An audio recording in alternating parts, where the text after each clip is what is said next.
Last class में बेटा हमने आयनाइजेशन आइसोमेरिज्म देख लिया था, ठीक है। आज अगला आइसोमेरिज्म हमें पढ़ना है,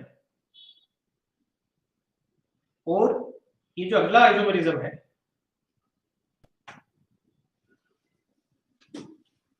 इसको पढ़ते हैं। जो नेक्स्ट आइसोमेरिज्म है इसको पढ़ते हैं, इसका नाम है हाइड्रेटेड आइसोमेरिज्म। अब चलिए देखिए क्या होता है हाइड्रेटेड आइसोमेरिज्म, इसके बारे में देखते हैं, समझते हैं, ठीक है।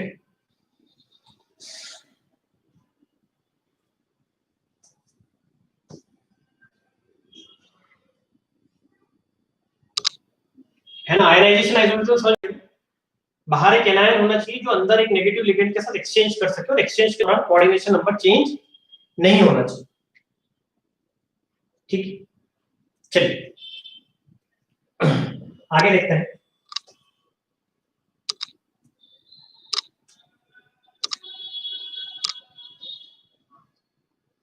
हाइड्रेटेड आइसोमेरिज्म क्या होता है उसको समझते हैं।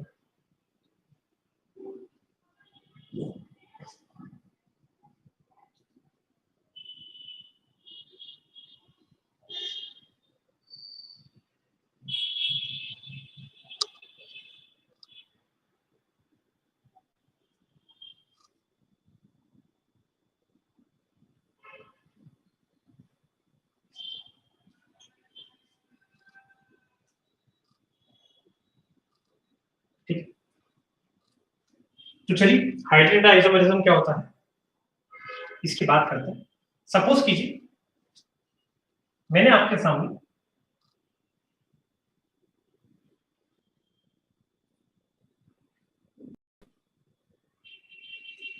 ये एक कॉम्प्लेक्स है, ठीक। अब इससे क्या क्या कॉम्प्लेक्स बन सकते हैं वो आप देखिएगा। इससे तो एक ये कॉम्प्लेक्स बन सकता है,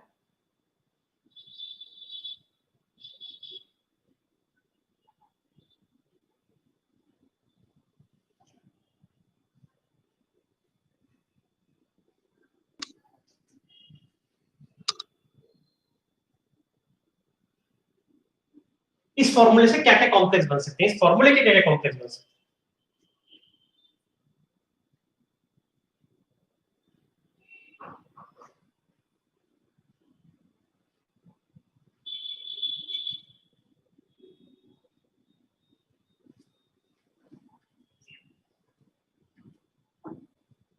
यहां पर एक H2 अंदर किया, एक Cl बाहर निकाल,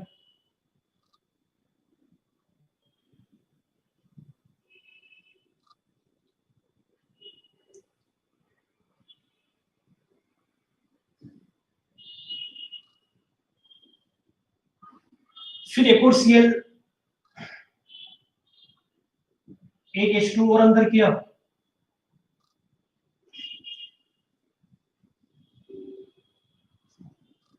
फिर एक Cl बाहर निकाल,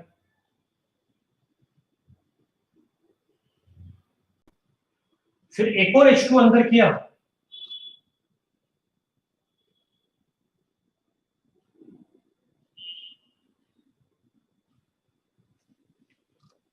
एक Cl और बाहर निकाल। तो इस फॉर्मूले से ये मैंने आपके सामने चार कॉम्प्लेक्स बनाए, इन चारों का आंसर देखिए। इन चारों में क्या अंतर है, क्या इन चारों के मॉलिक्यूलर फॉर्मूले सेम है? हाँ, इन चारों के मॉलिक्यूलर फॉर्मूले सेम है। इन चारों के मॉलिक्यूलर फॉर्मूले सेम होने के बावजूद दे आर नॉट सेम। इनके मॉलिक्यूलर फॉर्मूले सेम होने के बावजूद भी सेम नहीं है। ये क्यों नहीं है सेम? ये इसलिए सेम नहीं है क्योंकि सभी में वाटर ऑफ क्रिस्टलाइजेशन अलग अलग है। सबसे नीचे वाले में एक भी वाटर ऑफ क्रिस्टलाइजेशन नहीं है, इसमें एक वाटर ऑफ क्रिस्टलाइजेशन, इसमें दो है और इसमें तीन है। चारों एक दूसरे के कहलाएंगे hydrated isomers. They are hydrated isomers. क्या होता है हाइड्रेटेड आइसोमर्स? हाइड्रेटेड आइसोमर्स वो होता है कि जब आप एक नेगेटिव लिगेंड को अंदर लाएं और एक वाटर ऑफ क्रिस्टलाइजेशन बाहर निकाल दें, मतलब having different different water of crystallisation.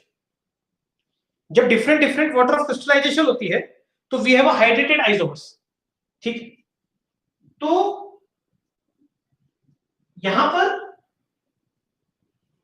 आप इस केस को छोड़ दीजिए, इस केस को छोड़ दीजिए। आप बस इन सब केसेस को देखिए। अब आप ये बोलेंगे कि इस केस को क्यों छोड़ना है, तो इस केस को बेटा इसलिए छोड़ना है आपको क्योंकि जो पहला केस है, ये वाला जो केस है, इस केस में प्रैक्टिकली ऐसा पॉसिबल नहीं है कि 3H2O रहे। क्यों नहीं रह सकते 3H2? क्या होता है बेटा, इस H2O को इसके साथ अटैच होना है, तो ये कोई चार्ज होना चाहिए, ये पूरी तरीके से अनचार्ज है। अनचार्ज डाइपोल के साथ इंटरेक्ट नहीं कर सकते। यहाँ पे H2 रह सकते हैं, यहाँ पे H2 इसलिए रह सकते हैं क्योंकि कॉम्प्लेक्स है नेगेटिवली चार्ज और ये डाइपोल है, तो नेगेटिवली चार्ज बॉडी और डाइपोल एक दूसरे के साथ इंटरेक्ट कर सकते हैं। ये भी नेगेटिवली चार्ज है, ये डाइपोल, ये भी इंटरेक्ट कर सकते हैं। ये भी नेगेटिवली चार्ज, ये सॉरी नेगेटिव चार्ज, ये पॉजिटिवली चार्ज कॉम्प्लेक्स है और डाइपोल इंटरेक्ट कर सकते हैं। Positively charge complex dipole interact कर सकते हैं। पॉजिटिव चार्ज कॉम्प्लेक्स और ये तो खैर यहाँ डाइपोल है। तो ये पहला वाला केस है, ये वाला केस, ये प्रैक्टिकली पॉसिबल नहीं है। इसलिए हम कहते हैं कि तीनों जो है एक दूसरे के हाइड्रेटेड आइसोमर्स हैं। यहाँ पे मीडियम वाटर माना, इससे हाइड्रेटेड बोला। मीडियम अमोनिया मानते हैं, मतलब H2, जितनी जगह H2 लिखा हर जगह पे NH3 लिख दीजिए, तो ये सॉल्वेटेड आइसोमर्स हो जाते हैं। मतलब सॉल्वेटेड आइसोमर्स में हर प्रकार के सॉल्वेंट के लिए वैलिड हो गया। और हाइड्रेटेड एक स्पेसिफिक केस होगी जब सॉल्वेंट वाटर है, तब की बात करें, जब वाटर ऑफ क्रिस्टलाइजेशन, अमोनिया नहीं हो, डॉट NH3 नहीं हो, डॉट H2 हो तो हाइड्रेटेड हो। और हमें वैसे हाइड्रेटेड ही पढ़ना। तो चलिए लिखिए इसकी definition. It is a special case of solvated isomers. It is a special case of solvated isomers.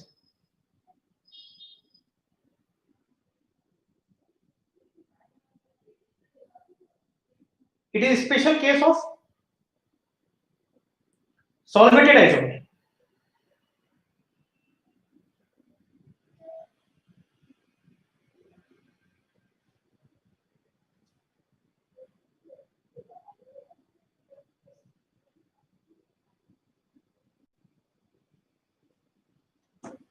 It is a special case of solvated isomer. It is exhibited by those ionic complex. देखिए, it is exhibited by those ionic complex. ये वाला तो complex है, आयनिक नहीं है, इसके ऊपर कोई चार्ज नहीं, इसलिए ये सॉल्वेटेड आइसोमर्स नहीं करेगा या हाइड्रेटेड आइसोमर नहीं करेगा. It is exhibited by those ionic complex in which a simple anion outside the coordination sphere, in which a simple anion outside the coordination sphere, in which a simple anion outside the coordination sphere can be exchanged with H2O.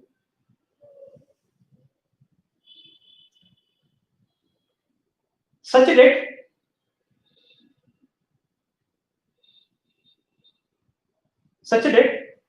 coordination number of central atom remains same. Such that, फिर से बोलो, it is exhibited by those ionic complex in which a simple anion outside the complex, in which a simple anion outside the complex, outside the coordination sphere बोल दो, can be exchanged with H2O, can be exchanged with H2O, such that coordination number of central atom remains same, such that coordination number of central atom remains same and complex remain ionic, and a complex remain ionic.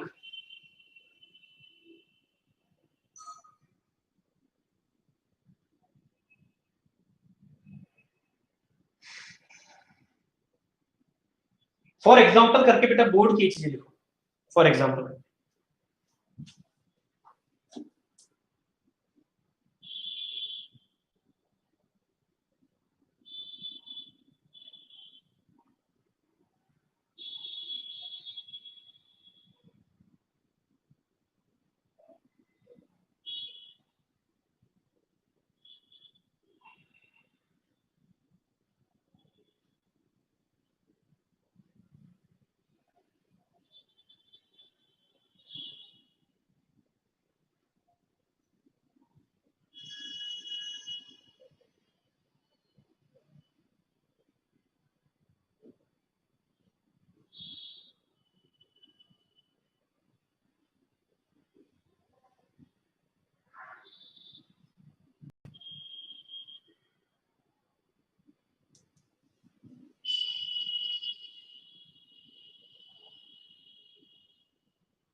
चलिए कुछ questions दे रहा हूं,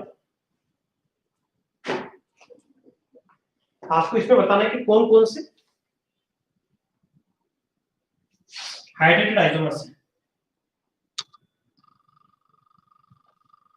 कौन कौन से hydrated isomers हैं आपको देखिए।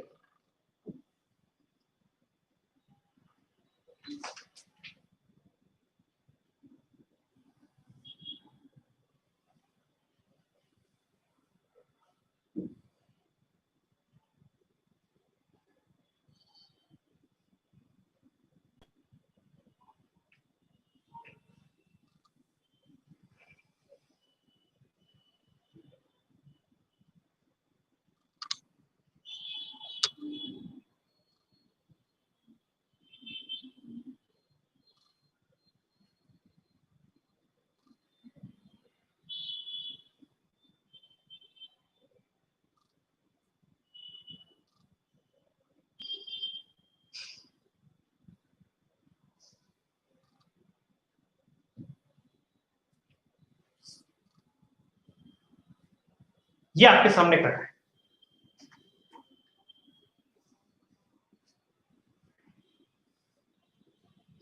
कि ये जो कॉम्प्लेक्स मैंने आपके सामने रखा है ये हाइड्रेटेड आइसोमेरिज्म शो करे। ये हाइड्रेटेड तब कर सकता है जब वाटर ऑफ क्रिस्टलाइजेशन चाहिए। अभी वाटर ऑफ क्रिस्टलाइजेशन क्या है? 0। आप क्या कीजिए, इस टाइप बनाइए, इसमें ये बाहर निकालिए और इसे अंदर ले जाइए, तो आपका बन गया Cu NO2Cl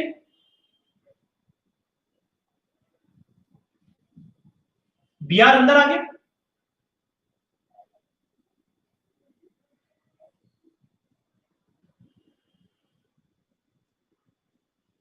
और H2 बाहर कर दीजिए। अब ये मैंने अंदर बाहर कर दिया, वाटर ऑफ क्रिस्टलाइजेशन चेंज कर दी। तो आप बताओ कि क्या क्वेश्चन ये था कि क्या ये कॉम्प्लेक्स हाइड्रेटेड आइसोमेरिज्म शो करेगा या नहीं करेगा? तो बताइए, हाइड्रेटेड आइसोमेरिज्म ये वाला कॉम्प्लेक्स शो करेगा या हाइड्रेटेड आइसोमेरिज्म ये वाला कॉम्प्लेक्स शो नहीं करेगा? क्या कहेंगे आप? ये हाइड्रेटेड आइसोमेरिज्म शो करेगा या हाइड्रेटेड आइसोमेरिज्म शो नहीं करेगा?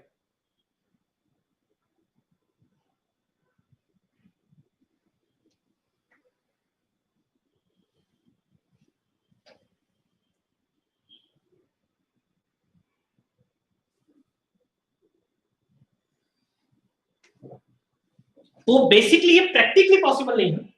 इसलिए प्रैक्टिकली पॉसिबल नहीं है कि इस कॉम्प्लेक्स के ऊपर चार्ज है 0, तो 0 चार्ज वाला H2O के साथ अटैच कैसे रह सकता है? जिस कॉम्प्लेक्स के ऊपर चार्ज 0 है वो H2O डाइपोल के साथ अटैच नहीं रह सकता।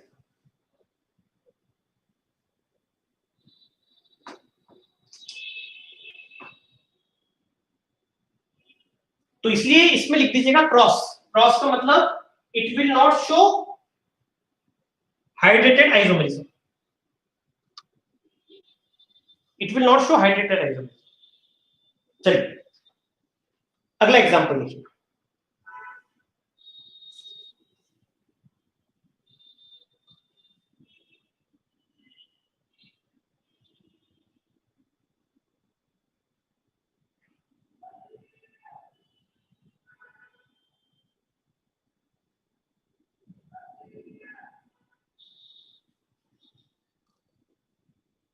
अब बताइए कि ये हाइड्रेटेड आइसोमेरिज्म शो करे?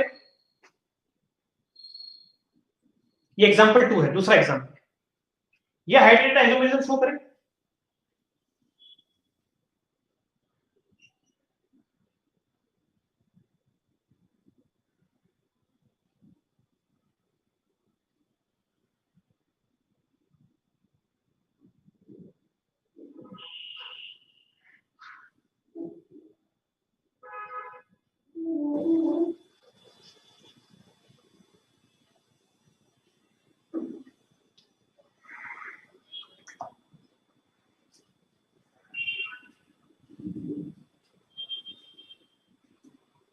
आंसर आएगा ये हाइड्रेटेड आइसोमेरिज्म शो इसलिए नहीं कर पाएगा बेटा कि आप यहाँ पे H2O बाहर निकालने जाओगे तो अंदर तो कुछ लाना पड़ेगा ना, अंदर लाओगे तो कोऑर्डिनेशन नंबर चेंज हो जाएगा।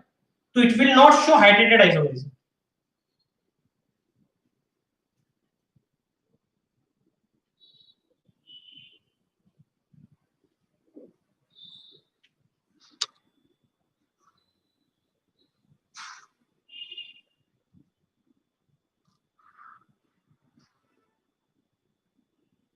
Will not show hydrated isomerism.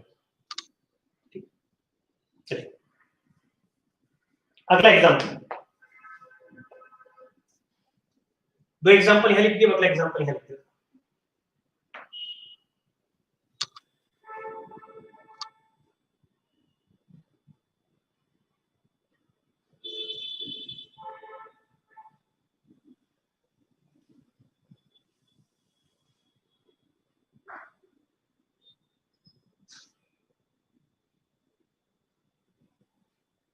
ये हाइड्रेटेड आइसोमरिज्म शो करेगा या नहीं करेगा, ये बताइए।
बताइए।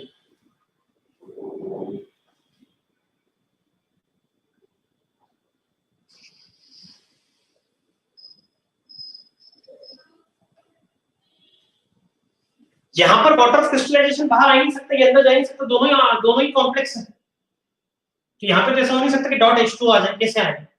तब ये वाला डॉट H2 बाहर लेने जाओगे तो अंदर तो कुछ लाना पड़ेगा ना, क्या लेके आओगे?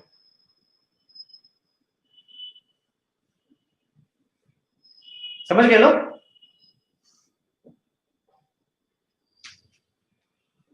यहां पे कभी आप Br अंदर को लेके जाते हो तो H2 बाहर आएगा, पर जैसे आप Br अंदर को लेके चले गए तो नेगेटिव आयन अंदर चला गया तो ओवरऑल न्यूट्रल हो गया, और बाहर H2 रहेगा तो न्यूट्रल H2 के साथ अटैच नहीं हो पाएगा। आप समझ रहे हैं क्या बोल रहा हूं मैं? देखो ये +3 है,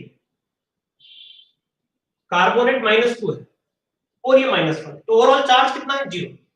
अब Br अंदर चला गया तो कॉम्प्लेक्स Br -1 अंदर चला गया, -2 अंदर है तो -3 और +3 तो भी 0 रहेगा, H2 बाहर।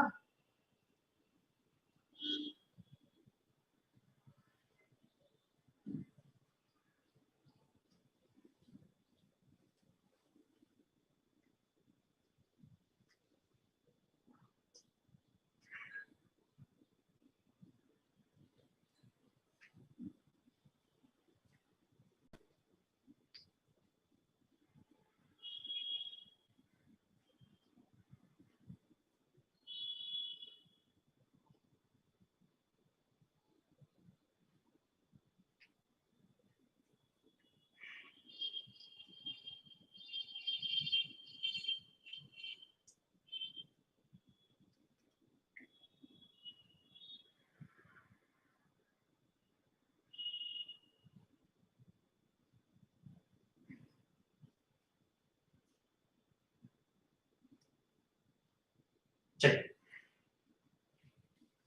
ये कर सकता है नहीं कर सकता, पर इसकी बात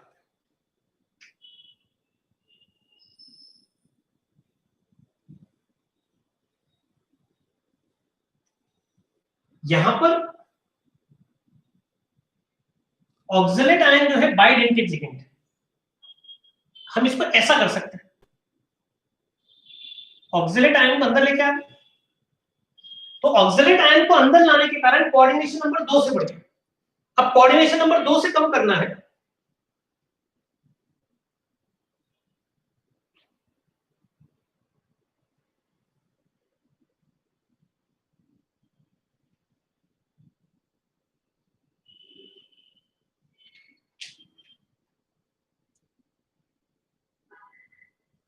तो एक NO2 को बाहर लिया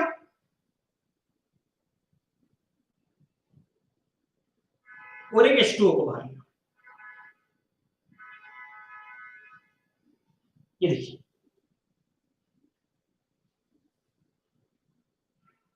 NO2 और H2O को बाहर,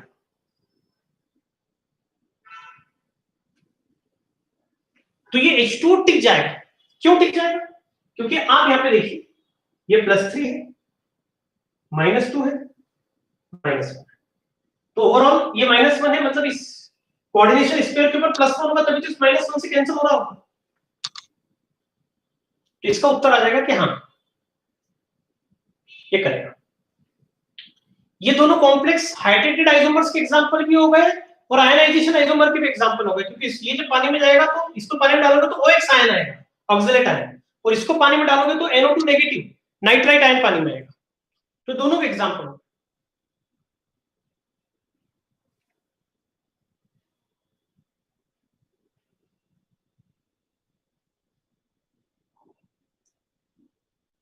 इसकी बात करें तो GLY ग्लाइसिनेट, ग्लाइसिनेट आयन की बात करें तो इसका कोऑर्डिनेशन नंबर 2 होता है।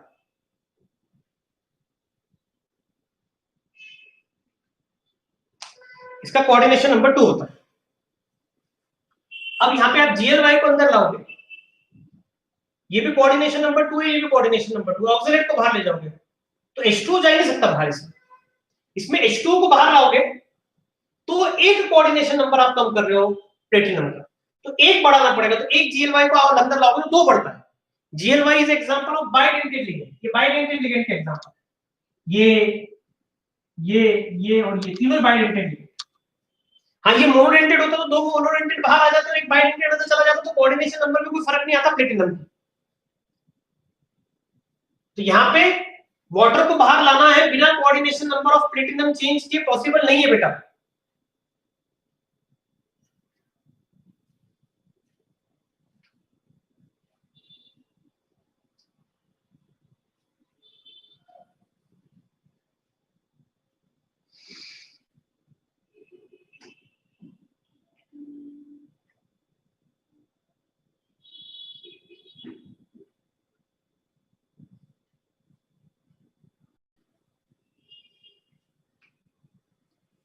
लास्ट वाले केस पे भी H2 बाहर कैसे आएगा, कुछ तो अंदर जाना चाहिए ना।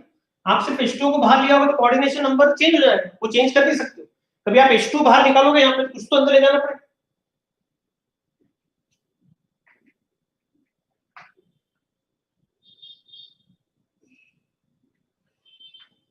एक और एग्जांपल है,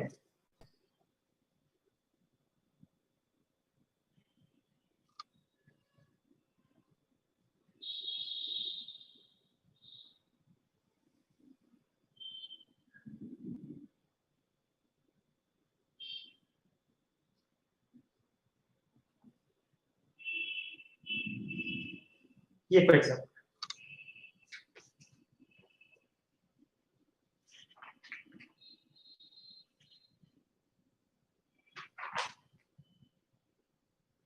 यहां पर क्या ये शो करेगा?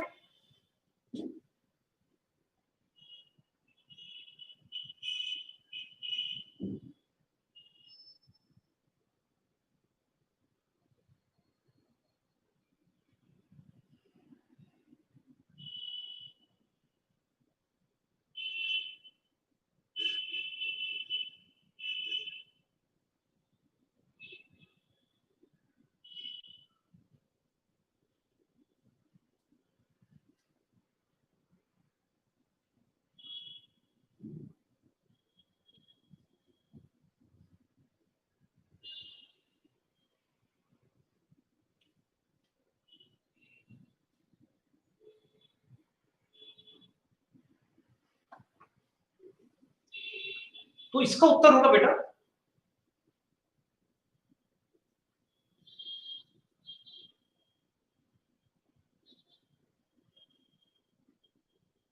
इस वाली चीज का, कि यहां पर ये मोनोरेंटेड का काम कर रहा है, तो ये दो को बाहर, ये एक मोनोरेंटेड बाहर लिया और एक H2 बाहर लिया और सल्फेट आयन अंदर डाल, सल्फेट आयन अंदर डाल।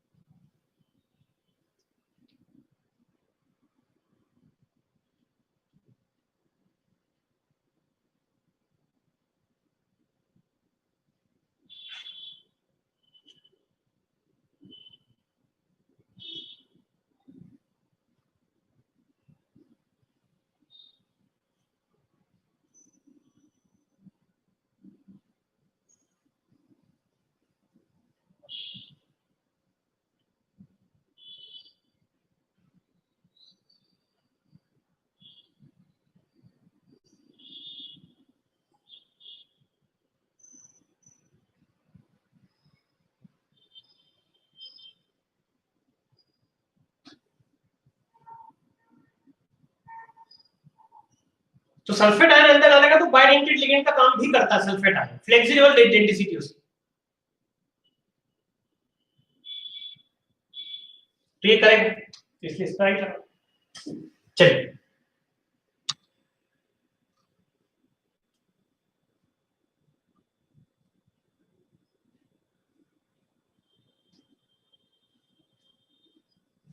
अब कुछ नया शुरू करते हैं।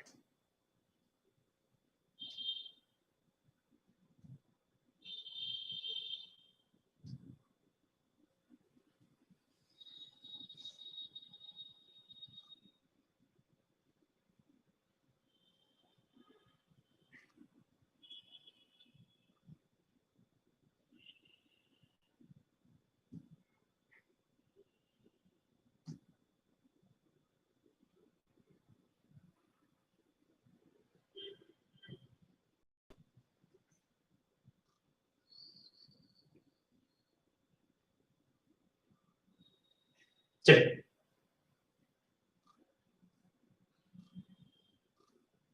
अगला क्या है, अगला है, अभी अपन ने बेटा दो पढ़ लिए हैं, स्ट्रक्चर आइसोमेरिज्म दो पढ़ लिए।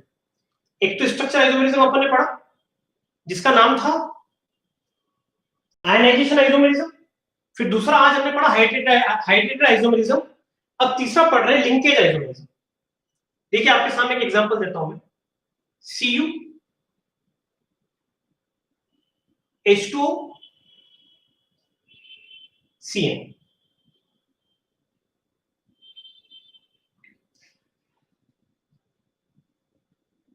ये साइनाइड आयन है, ये -1 है, नेट बाहर चार्ज कभी 0 है तो जरूर से कॉपर भी क्या रहा होगा, प्लस,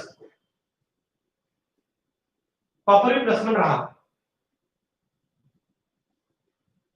अब कभी अपन इसकी बात करें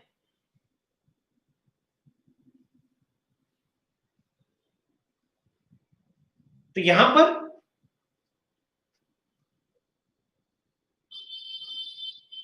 ये कॉपर है,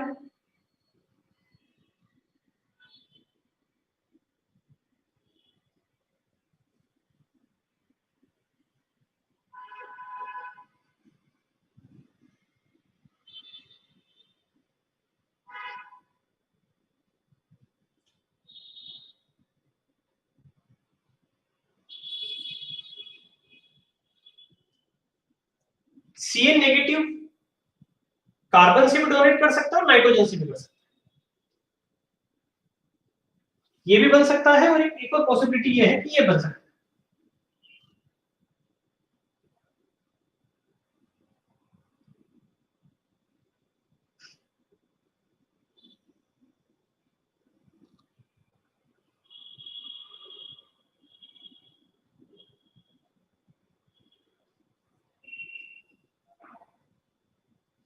ये देखिए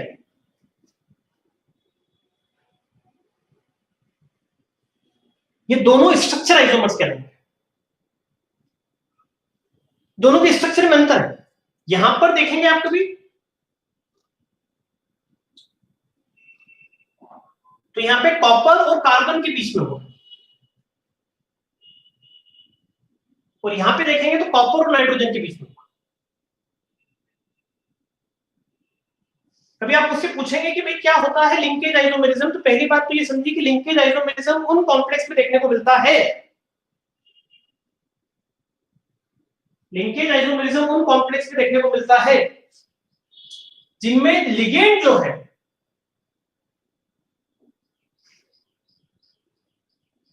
वो एम्बिडेंटेड, उसमें एक से अधिक डोनर साइड होती है। तो आप डोनर साइड चेंज कर दोगे तो कॉम्प्लेक्स का स्ट्रक्चर चेंज हो गया, पर कॉम्प्लेक्स का फॉर्मूला तो भी वही है ना, इसमें भी कार्बन एक ही, इसमें कार्बन एक ही, इसमें नाइट्रोजन एक ही, इसमें नाइट्रोजन एक ही।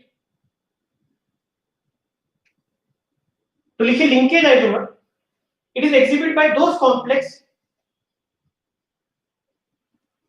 it is exhibited by those complex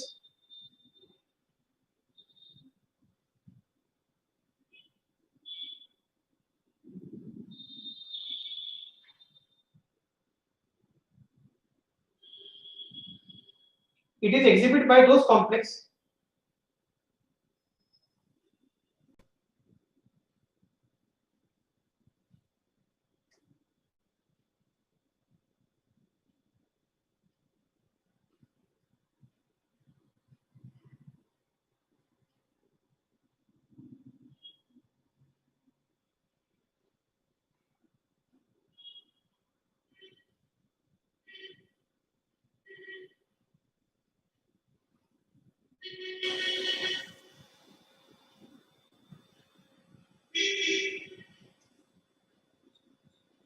in which at least one ambidentate ligand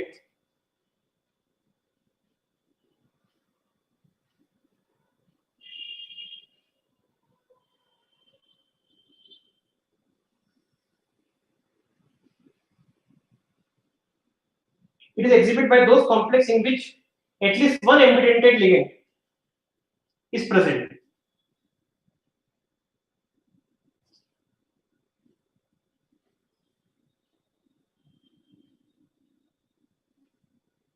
It is exhibited by those complex in which at least one ambidentate ligand is present.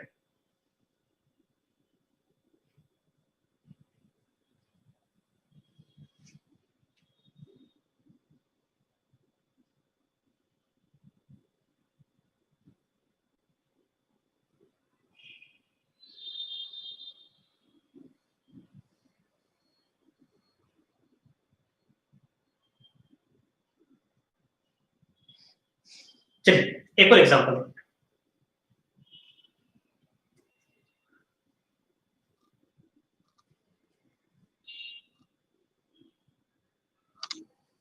Cu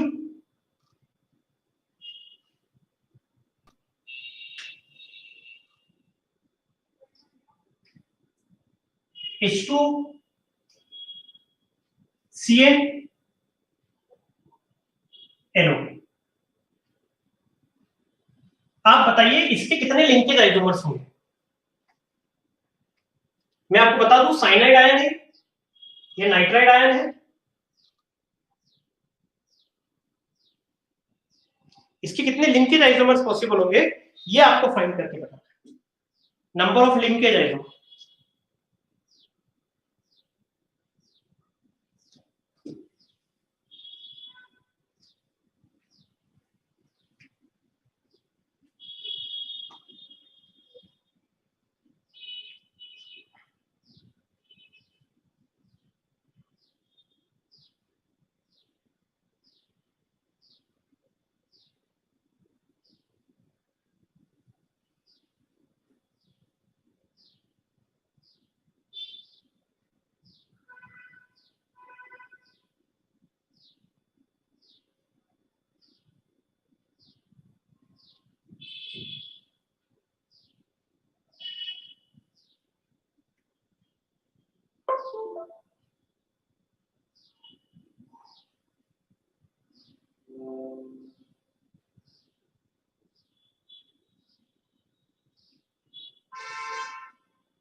चलिए, यहां पर सबसे पहली बात तो आपको ये समझना पड़ेगी कि Cn नेगेटिव में भी कार्बन भी डोनर होता है और नाइट्रोजन डोनर भी होता है,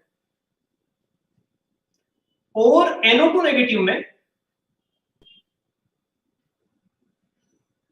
नाइट्रोजन होता है और ऑक्सीजन होता है। ये बात आपको समझनी है। तो यहां पे पॉसिबल केसेस क्या हो जाएंगे?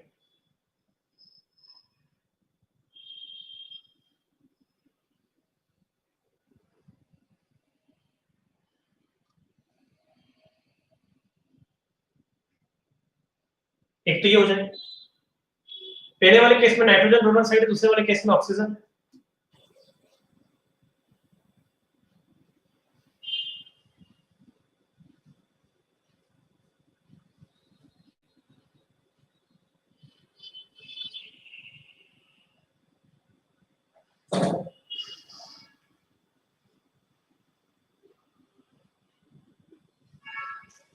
यहां पे नाइट्रोजन डोनर साइड आ गई,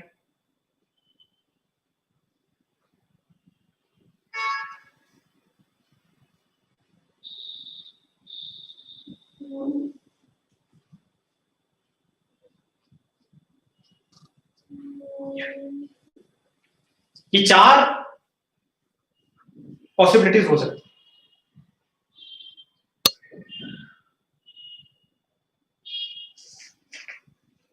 ये हो गया आपका लिंकेज आइसोटोप।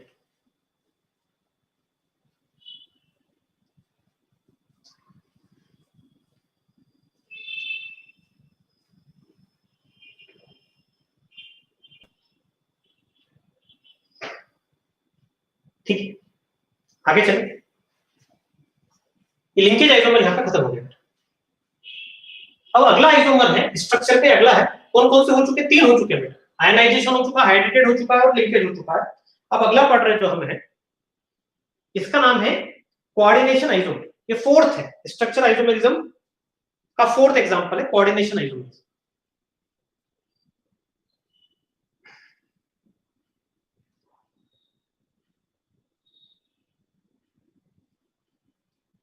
तो कोऑर्डिनेशन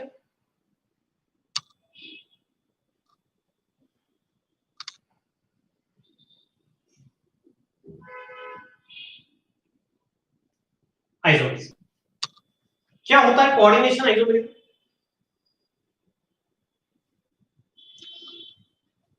कोऑर्डिनेशन आइसोमेरिज्म फंडामेंटली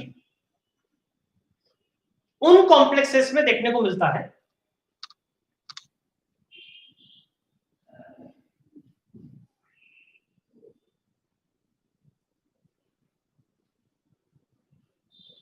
जिसमें कैटाइनिक और एनाइनिक दोनों ही पार्ट कॉम्प्लेक्स, जैसे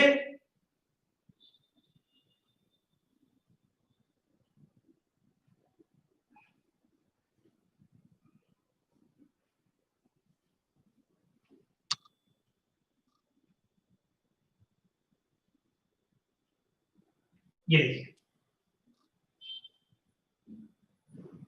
इसमें कोऑर्डिनेशन आइसोमेरिज्म देखने को मिलेगा। यहां पर क्रोमियम +3 में है तो इसके ऊपर चार्ज भी +3 रहेगा।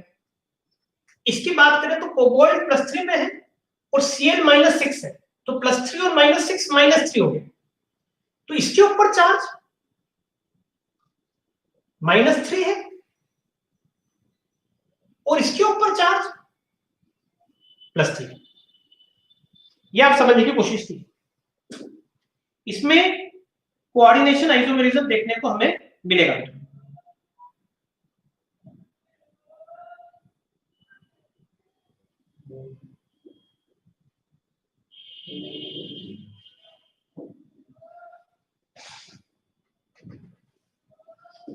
कैसे होगा कोऑर्डिनेशन आइसोमेरिज्म?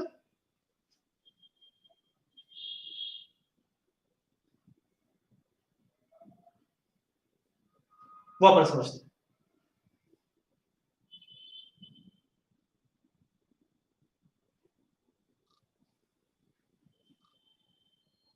देखिए, एक NH3 इधर से इधर के, एक Cl इधर से इधर है।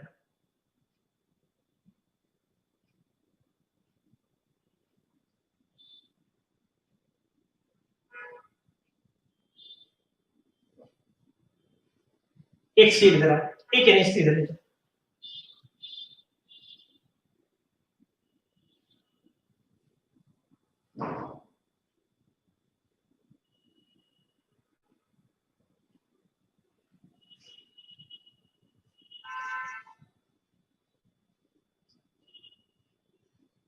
केटाइनिक कॉम्प्लेक्स से एनाइनिक कॉम्प्लेक्स में लिगेंड का एक्सचेंज होना।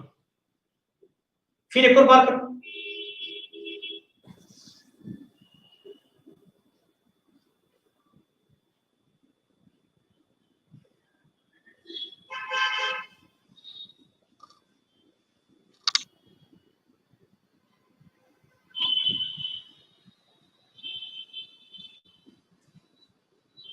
फिर एक और बात करो,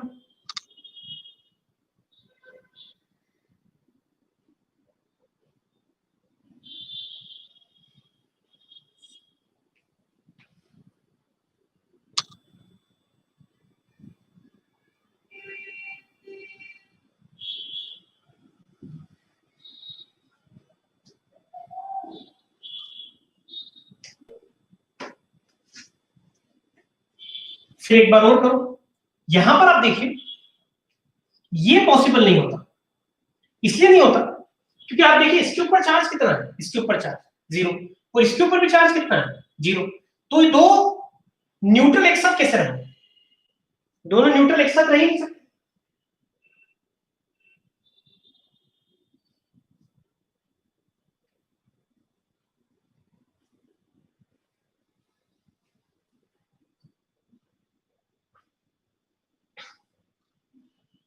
अब और क्लोरीन आपने एक्सचेंज करने की सोची, तो अब देखिए एक क्लोरीन और कम करोगे तो इसके ऊपर पॉजिटिव चार्ज बढ़ जाएगा, तो कोबाल्ट पहले लिखना पड़ेगा। फिर लिख मैं वैसे ही देता हूं, एक और कम करके,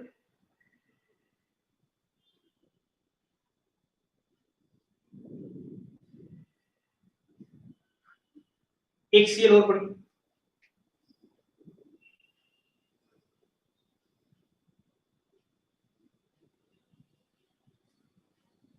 एक NH3 कम हो, यहां पे एक NH3 बढ़ गई।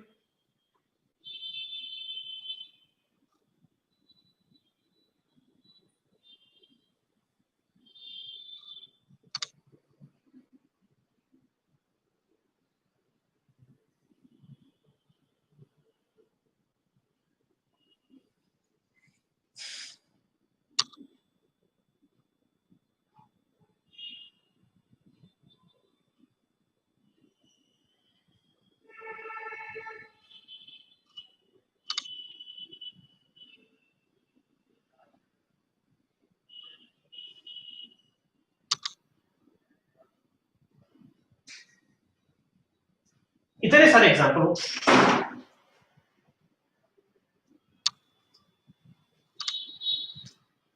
इतने सारे एग्जाम्पल। हाँ, ये वाला जो चार्ज है इसके ऊपर, कभी आप उससे पूछोगे इसके ऊपर चार्ज कितना है,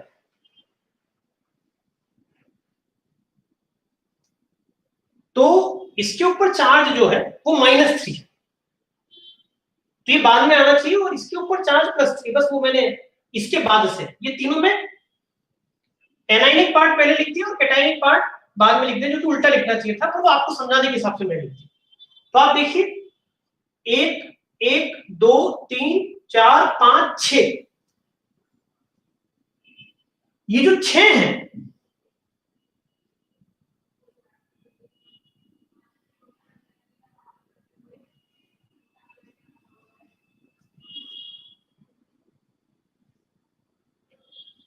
दे are example of coordination isomers.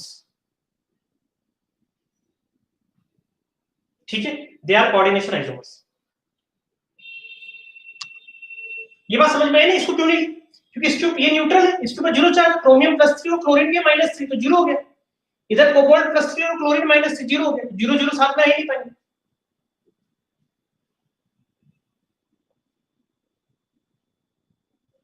चलिए एक और एग्जांपल आप देखिए, इसमें बताइए मुझे,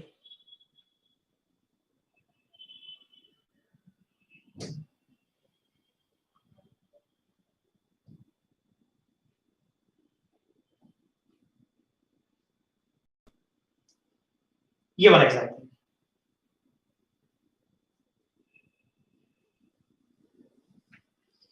इसमें आप मुझे बताइए कि इसमें कोऑर्डिनेशन आइसोमर्स कितने होंगे। आराम से आपके पास 5 मिनट का समय है, इसमें कोऑर्डिनेशन आइसोमर्स देख के बताइए।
हुआ बेटा केस?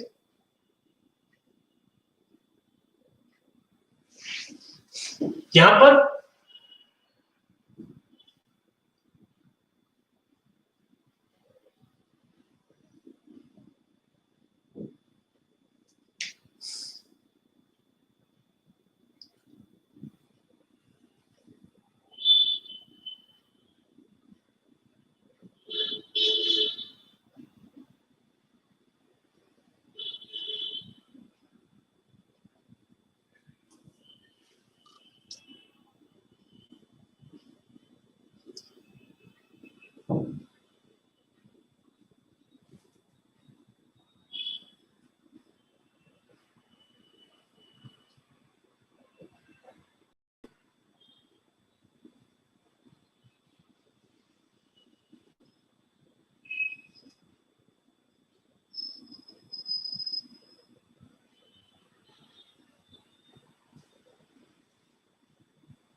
इसके बाद करने जाओगे तो अगेन उससे रिपीट हो जाएंगे, अगला जो लिखोगे वो एग्जैक्टली यही।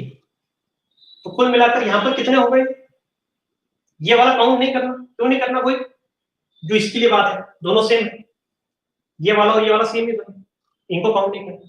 तो यहाँ पर कितने हो गए, 3।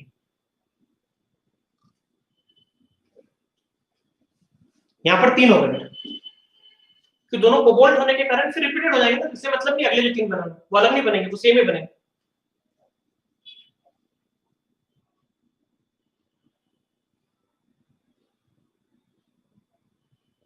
चलिए बेटा, बाय फॉर।